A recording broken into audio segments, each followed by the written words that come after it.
24. I am standing on a stage in my new hometown. My voice wants to shake, but I will not let that stop me, because I've decided that the time of me sacrificing pieces of myself to these fears is over. I'm here because I want it to be known everywhere I go from here forward that I am gay, and I am not ashamed. 24. The people around me seem to have the idea that my sexuality is incomplete without the integration of their own personal opinions.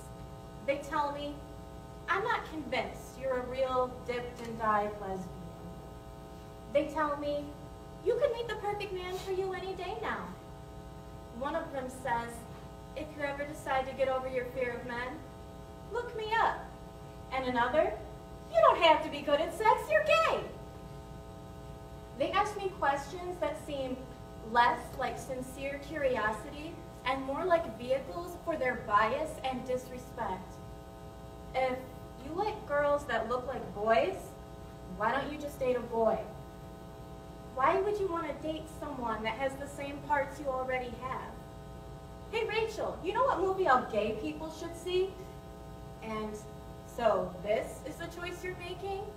Well, I still love you, but you know what the Bible says about your lifestyle, so I'm not condoning it. 23.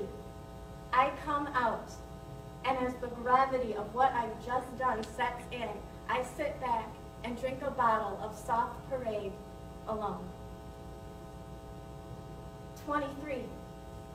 She has blue hair, and she absent-mindedly bites her lip ring.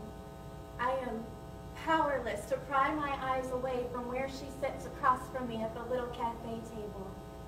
We're drinking tea, and a couple of times I think, oh shit, we're both girls. And I brace myself for a feeling of strangeness. It never comes. Not at the cafe table, not when she drives me home, not at the art gallery, not when she invites me over late at night and I find myself pleading with her to teach me.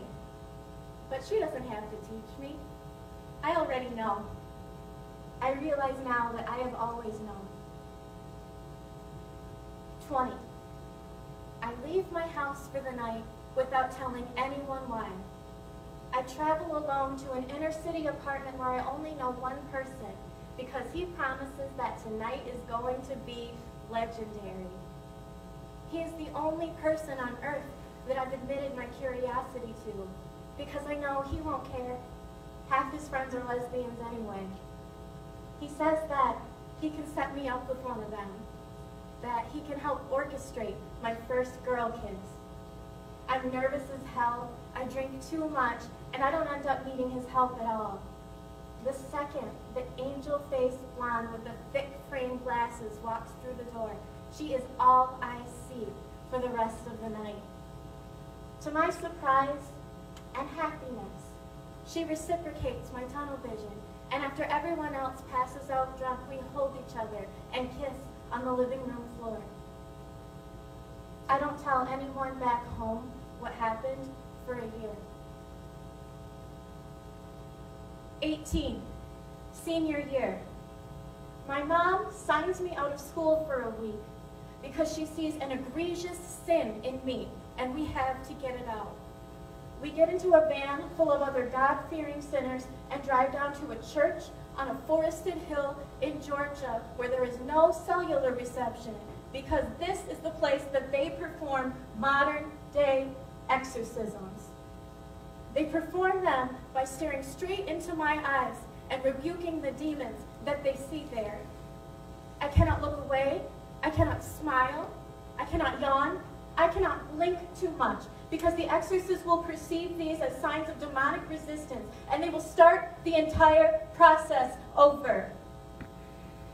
My mom and brother insist that the exorcists focus on a particular demon in my case, a demon that they have a proper name for, a demon that they believe is responsible for my supposed predisposition to satanic influence in the forms of mythical imagination and hints of homosexuality.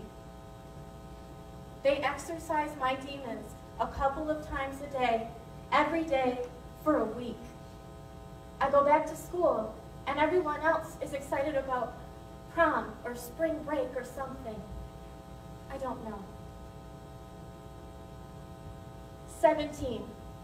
My soon-to-be ex-best friend and I are eye to eye, separated by a few tense inches and a chasm of misunderstanding. She keeps telling me that we can't be friends anymore, and I am absolutely devastated. I keep asking her, but why? And she says, I shouldn't have to say it. If you don't see it by now, I don't know what to tell you.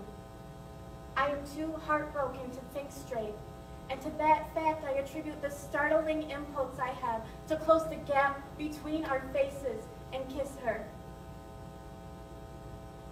16. I am surviving my first and only year at Christian school. I have a 4.0, but I don't fit in, and I don't know how to. I stopped trying. What I'm trying to do is pay attention to the biology lecture, but the two boys sitting in front of me won't leave me alone. They keep asking me why I act so differently than the other girls, why I won't go to the dance with their friend, why I'm such a snob. One of them leans in closer, and he whispers, "Are you a flamer?" I don't have an answer. 15. I'm on the Bible quiz team, top first year in the district. I'm stupid good, and I'm on the team with the pastor's daughter.